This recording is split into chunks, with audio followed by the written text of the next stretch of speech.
Assalamualaikum warahmatullahi wabarakatuh. Shalom dan selamat pagi. Perkenankanlah saya memperkenalkan diri. Nama saya Nindya Praja Putri Repas Hasabila selaku moderator dari kelompok 14 L5.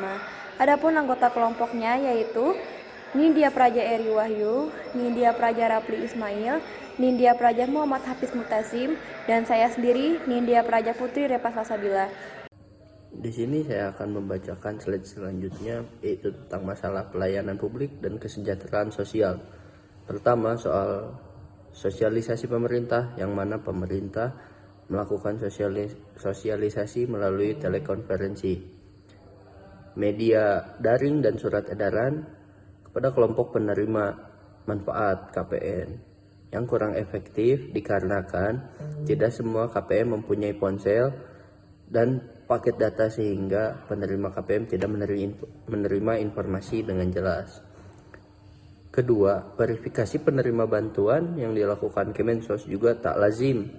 Mengapa demikian? KPM, program Keluarga Harapan, dan program Sembako Perluasan ditetapkan berdasarkan data terpadu kesejahteraan sosial atau DTKS yang diberikan ke Dinas Sosial dan pelaksanaan program di daerah serta bank penyalur dan aplikasi EPKH.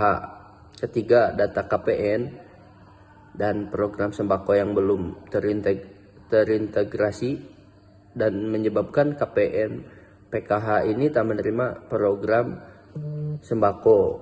Namunnya, pada praktik PKKPM mengambil bantuan berbentuk paket yang ditentukan pelaksana program di kabupaten atau kota di Ewarong tertentu dan hanya dapat melakukan pengambilan sebanyak 1 kali.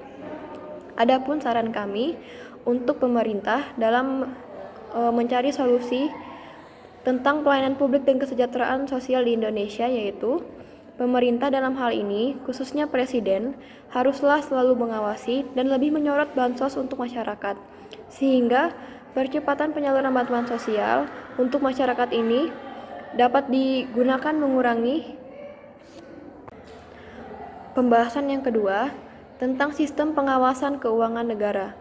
Keuangan negara merupakan hal yang sangat penting dalam menjalankan roda pemerintahan di suatu negara.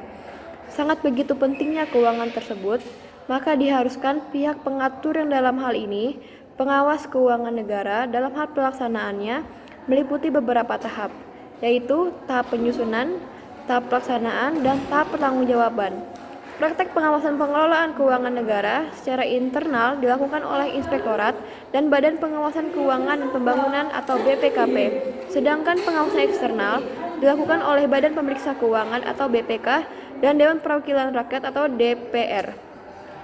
Sesuai dengan kewenangan masing-masing, praktek pengawasan tersebut sudah diatur di dalam pasal 3 dan 7 Undang-Undang Nomor 17 Tahun 2003, yang dimana keuangan negara dikelola secara tertib, taat pada peraturan perundang-undangan, efisien, ekonomis, efektif, transparan, dan bertanggung jawab dengan memperhatikan rasa keadilan dan kepatutan.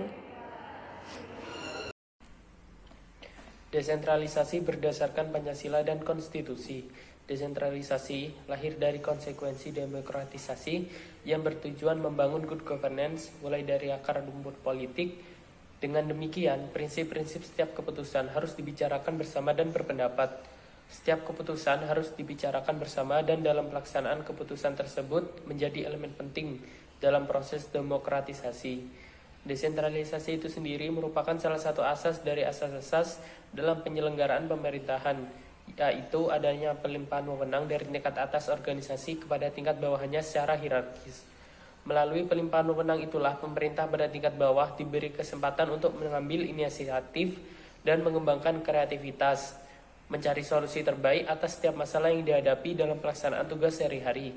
Selain itu, desentralisasi juga dapat dipahami sebagai penyerahan wewenang politik dan perundang-undangan untuk perencanaan, pengambilan keputusan, dan manajemen pemerintahan dari pemerintah pusat kepada unit-unit subnasional daerah wilayah, administrasi negara, atau kepada kelompok-kelompok fungsional atau organisasi non-pemerintah atau swasta. Tujuan utama dari desentralisasi dan otonomi daerah ini adalah untuk mendekatkan pemerintah kepada masyarakat yang dilayaninya, sehingga pelayanan kepada masyarakat menjadi lebih baik dan kontrol masyarakat kepada pemerintah menjadi lebih kuat dan nyata. Desentralisasi berdasarkan Pancasila dan Konstitusi. Jika dikaitkan dengan Undang-Undang Nomor 22 Tahun 1999 tentang pemerintahan daerah, perubahan terhadap pasal 18 UUD 1945 nampaknya mengikuti semangat otonomi daerah berdasarkan Undang-Undang Nomor 22 Tahun 1999 tersebut. Karena secara material, undang-undang ini menyatakan secara eksplisit bahwa bidang hukum tidak termasuk yang dikecualikan. Artinya, daerah yang berwenang membentuk hukumnya sendiri selama tidak bertentangan dengan peraturan yang lebih tinggi, peraturan daerah lain, dan kepentingan umum. Jika dapat diambil contoh, di Indonesia ada 4 wilayah yang termasuk dalam hal ini, seperti halnya pada Nangro Aceh Darussalam, DKI Jakarta, Daerah Istimewa Yogyakarta, dan Papua. Keempat daerah tersebut memiliki peraturan daerah sendiri, tapi peraturan tersebut tidak boleh bertentangan dengan konstitusi dan masih sesuai dengan Pancasila.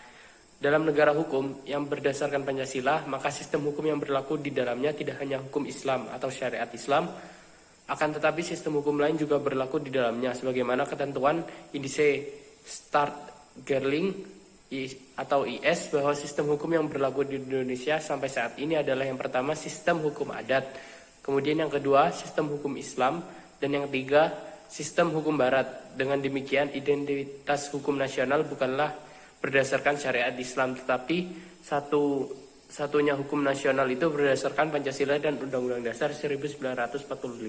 Kesimpulan dapat kita ambil kali ini ialah negara Indonesia masih belum optimal dalam menyelenggarakan pelayanan publik dan kesejahteraan sosial. Contohnya ialah dengan kurang efektifnya penyaluran dana bantuan sosial kepada masyarakat yang lebih membutuhkan.